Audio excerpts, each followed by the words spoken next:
Non, je crois qu'il y avait beaucoup plus de bruit avant que vous nous entendiez. On va refaire du coup. Bravo!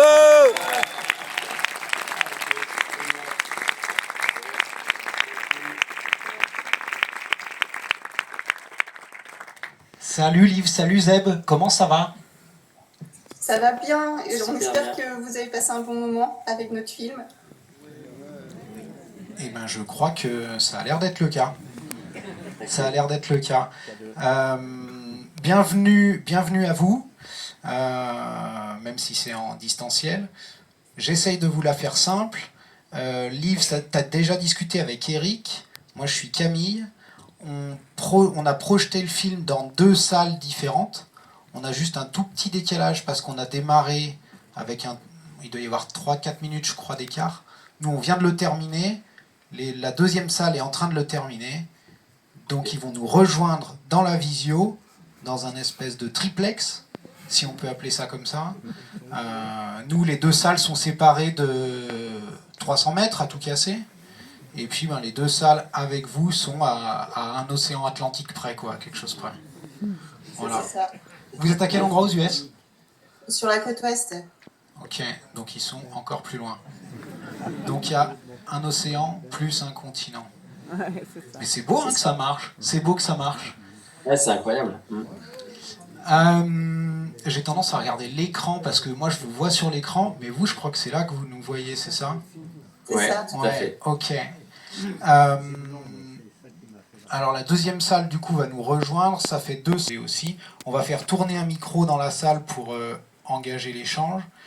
L'idée dans la salle, on en a parlé rapidement tout à l'heure, c'est pour les questions, pour les personnes qui prennent la parole, c'est hyper important que vous ayez vraiment le micro, parce que sinon, nous autant dans la salle c'est génial. Ouais, ok, ça a l'air de fonctionner. Ça marche, incroyable. Ok, donc là on a les 2 salles. La deuxième salle, est-ce qu'ils nous entendent, nous, la deuxième salle?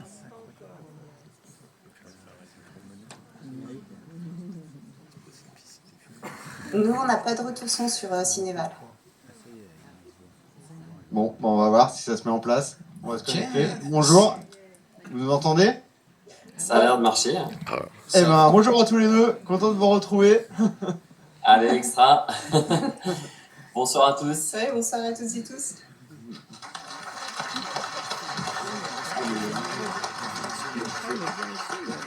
Eric, au Cinéval, j'ai rapidement expliqué un peu le setup qu'on a. Je pense qu'on peut embrayer directement sur les questions. J'ai du mal à regarder partout en même temps, mais a priori tout le monde entend tout le monde, donc ça devrait bien se passer. Parce que Liv et Zeb se sont déjà présentés, ils ont déjà dit un mot ou... Enfin, moi, Non, je pense que ça, ça c'est serait bien peut-être que vous parliez peut-être 5 minutes du film, de comment vous avez vécu cette aventure, voilà, des moments forts, et puis dire bonjour à tout le monde, quoi, tout simplement. Voilà, à vous la parole. Allez, je commence par exemple.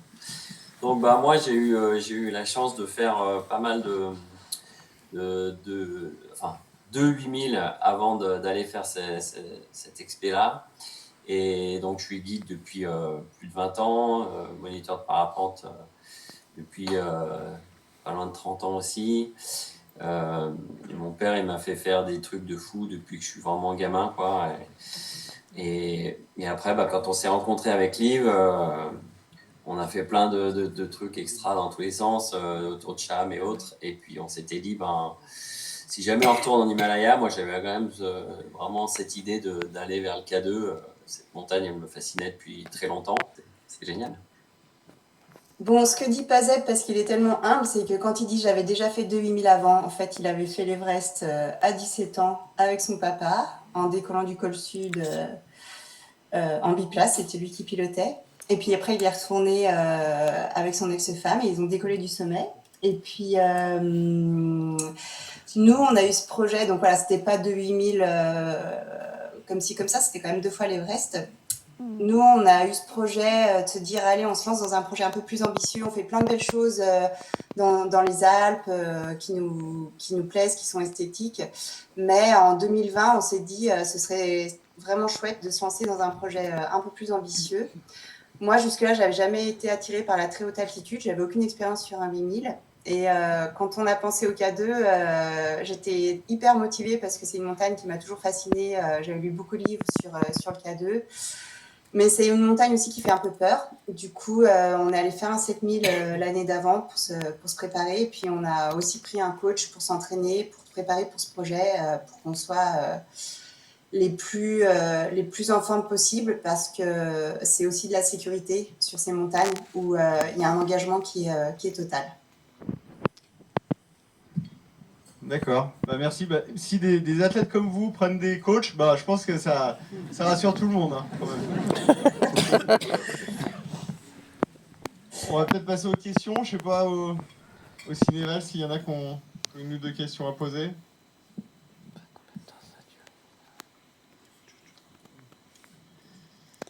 Donc on a une question au Cinéval d'un... Oui. Ah ouais, raté. Voilà, d'une dame. Il y avait un enfant de 10 ans aussi qui avait une question. Peut-être qu'on lui passera le micro après. C'est pour ça que je voulais le présenter. Ce qu'on peut faire, Eric, peut-être on fait 2-3 questions d'affilée, et puis après on repasse la parole à Liv et Zeb, ce sera peut-être plus simple. On peut faire un lot de questions, un lot de réponses, un lot de questions, un lot de réponses.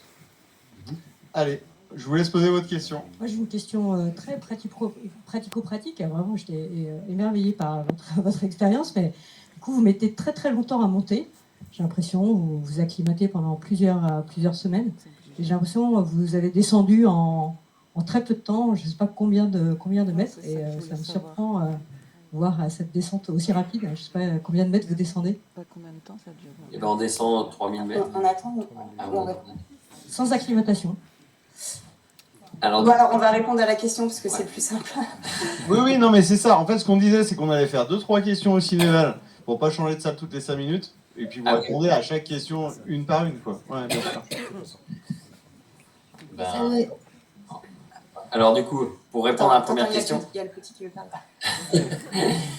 on a 3000 mètres de dénivelé de descente et ça nous a pris 30 minutes avec le parapente. Ah oui.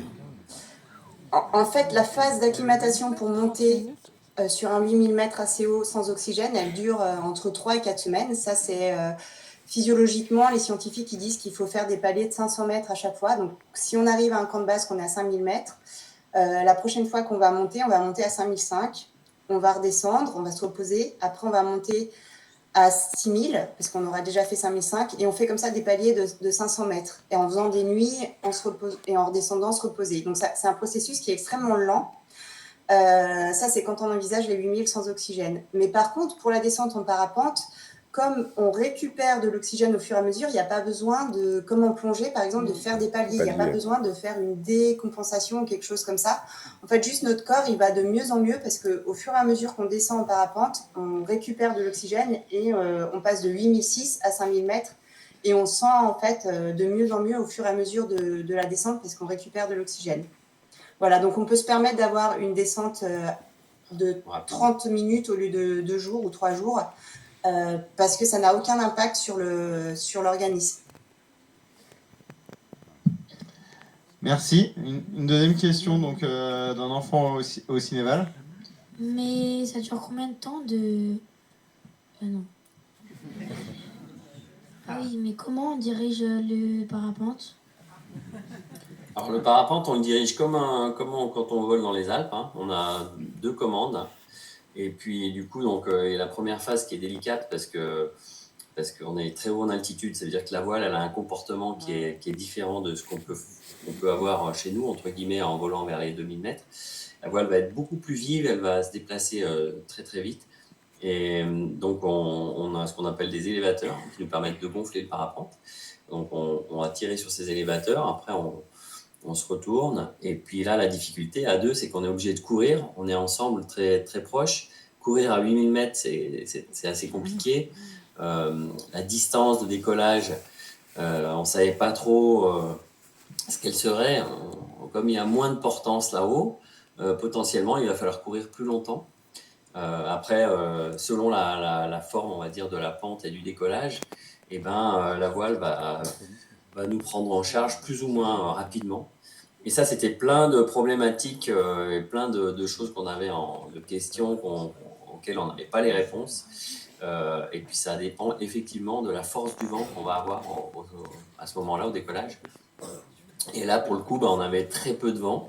Donc on s'est posé pas mal de questions pour savoir est-ce que la voile va nous porter, est-ce que tout va se passer comme on l'imagine. Et au final, ça s'est passé de façon optimum, je dirais. On a vraiment eu des conditions qui nous ont permis de faire un décollage en sécurité sans être dans un mode je dirais dans un mode où on était, c'était pas extrême, on s'est pas jeté dans le vide comme ça, même si c'est un peu l'impression qu'on peut avoir avec les images d'extérieur. Oui, merci pour cet exploit. Première question, est-ce que vous êtes les premiers à avoir fait cet exploit de sauter ensemble en parapente d'un sommet de plus de 8000? Puis la deuxième, c'est qui est-ce qui prépare l'équipement de la face avant que vous montiez? Alors, je vais répondre pour le parapente. Pour le parapente, ce jour-là, on est 4 Français à s'envoler du sommet du K2, ce qui n'avait jamais été fait auparavant. Et en biplace, on est les deux premiers, puisqu'on était les seuls à avoir prévu de voler en biplace sur cette montagne-là. Donc, effectivement, on est les premiers à s'être envolés du sommet du K2. Et pour ce qui est des cordes fixes, en fait, il y a énormément de personnes qui sont présentes au camp de base avec énormément d'expéditions commerciales. Quand on parle d'expédition commerciale, c'est-à-dire qu'il y a un étranger qui va prendre 1 à 2 Sherpas et aussi des bouteilles d'oxygène.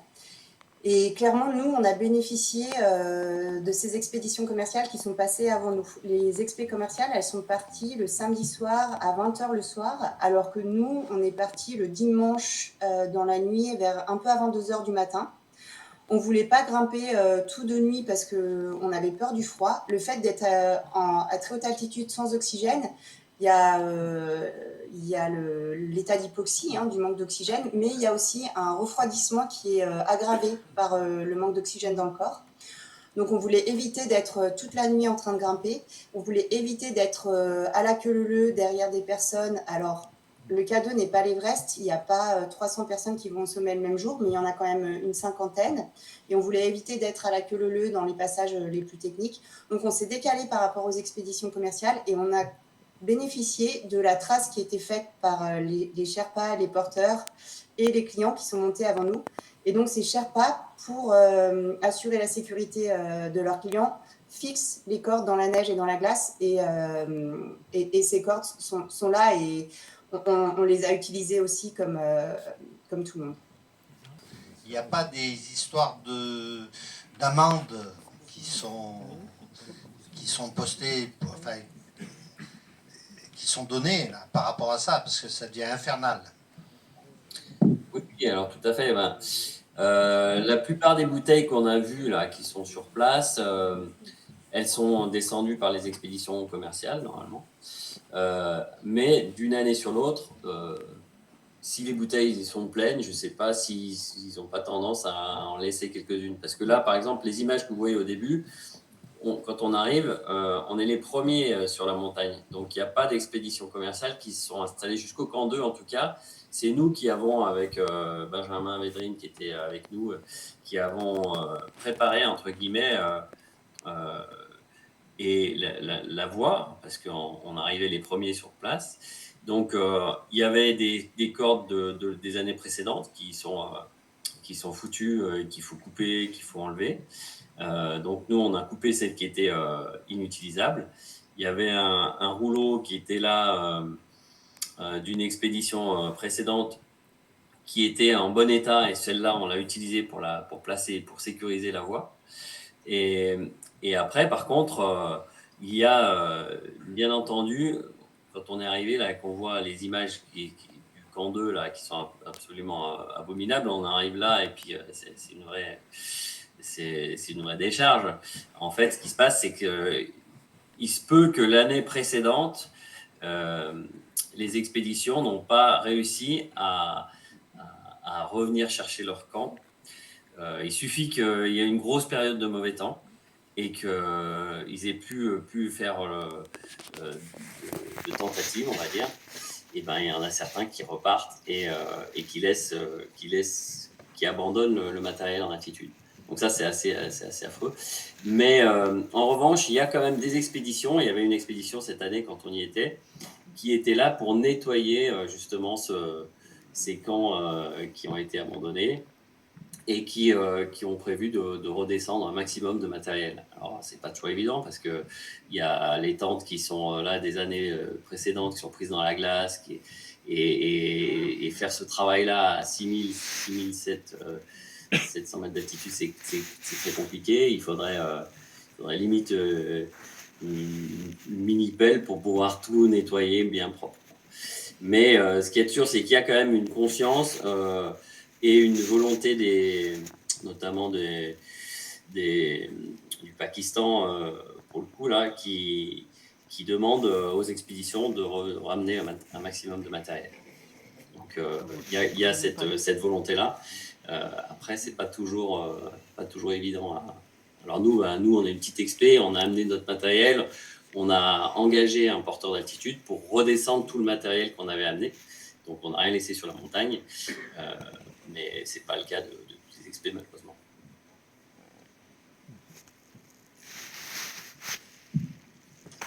Il y a une autre question. On va regarder si on a une question au cinéma. Non? Est-ce que quelqu'un lève la main?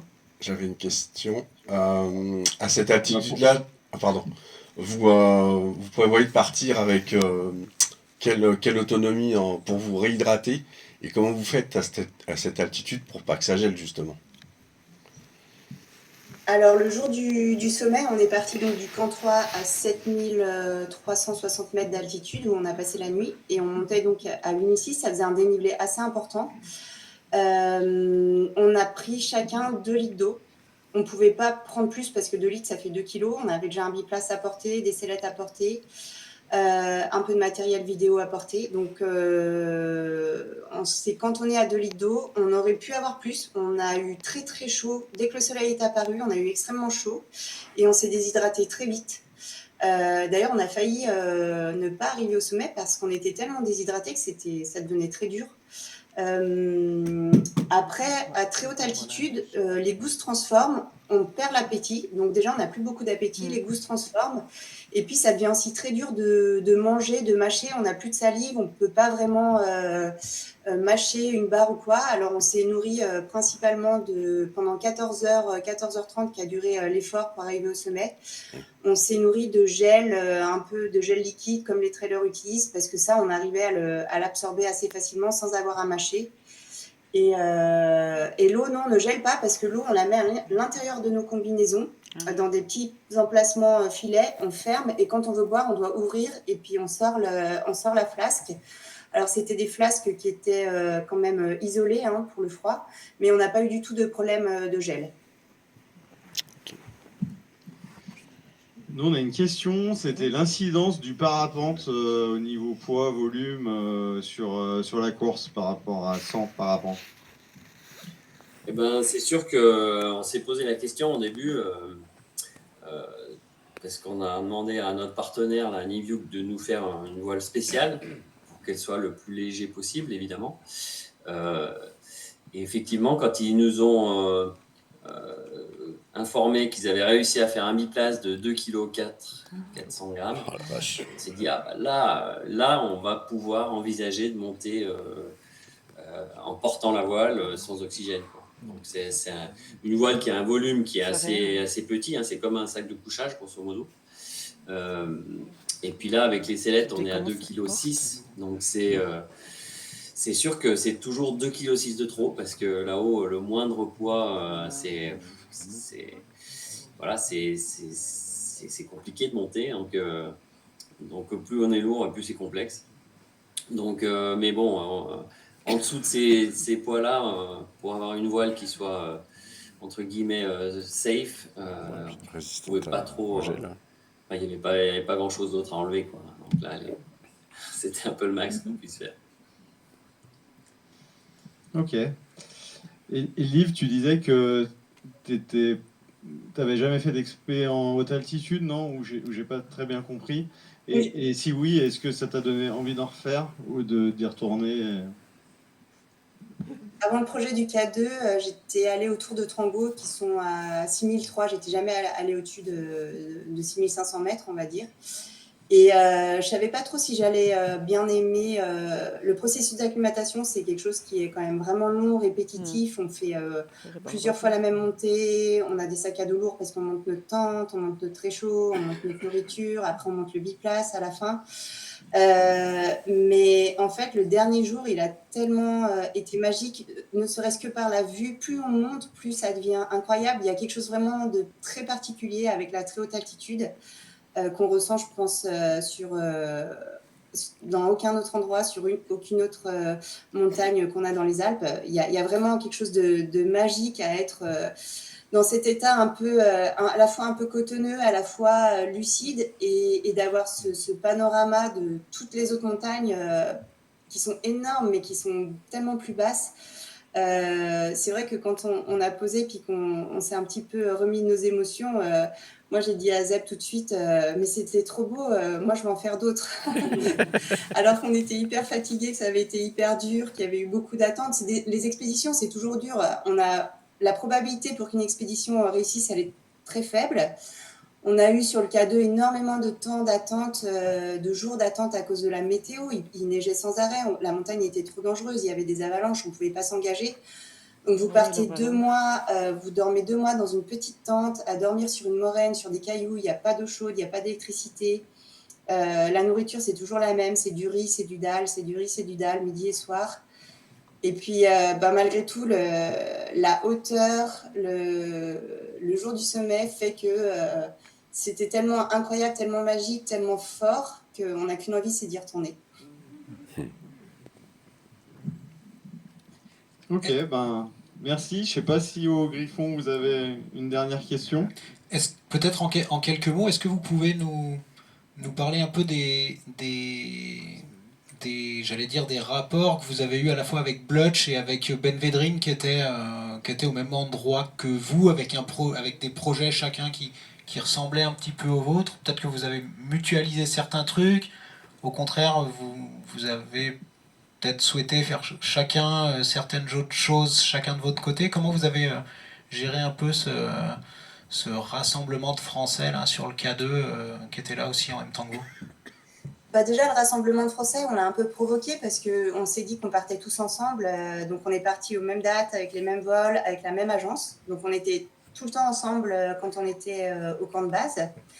Et après, chacun a un peu géré son acclimatation en fonction de son état de forme, son feeling. Et son projet aussi. Mais on était plutôt dans une très bonne entente à partager les informations, à se donner des conseils. Et on a fait beaucoup d'acclimatation quand même avec Benjamin et Seb Montas qui filmaient Benjamin. Donc on s'est souvent retrouvés les 4 au camp 1 et au camp 2 ensemble. Blutch, Jean-Yves Frédriksen, il était sur une autre voie avec une variante un peu plus engagée. Donc il était moins avec nous sur la montagne, mais il y avait toujours, on a passé 2 mois ensemble et on s'est tous très bien entendus. On était hyper contents. Je pense que chacun était hyper content que les autres aient réussi aussi leur propre projet, et ça, c'était vraiment chouette. Rien à rajouter, je suis d'accord. Top. Trop bien. Merci beaucoup en tout cas d'avoir pris un moment. Je pense que la journée est lancée pour vous, ça y est, non? Ouais. Mais voilà, on peut rajouter un petit mot. Vous avez vu à la fin sur les images, c'était extrêmement dur.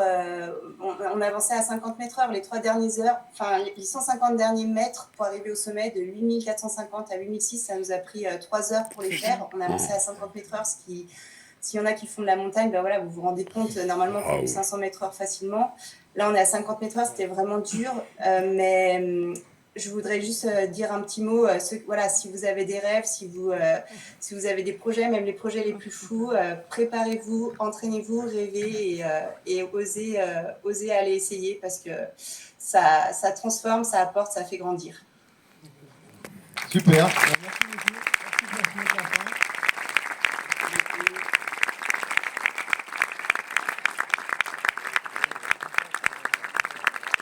On va bien passer la suite de la soirée avec vous, mais ça risque d'être un petit peu compliqué. Donc une prochaine fois peut-être. En tout cas, merci quand même d'avoir trouvé des solutions pour qu'on puisse partager un moment tous ensemble. Merci. Merci Génial. à vous. Allez, Merci, salut.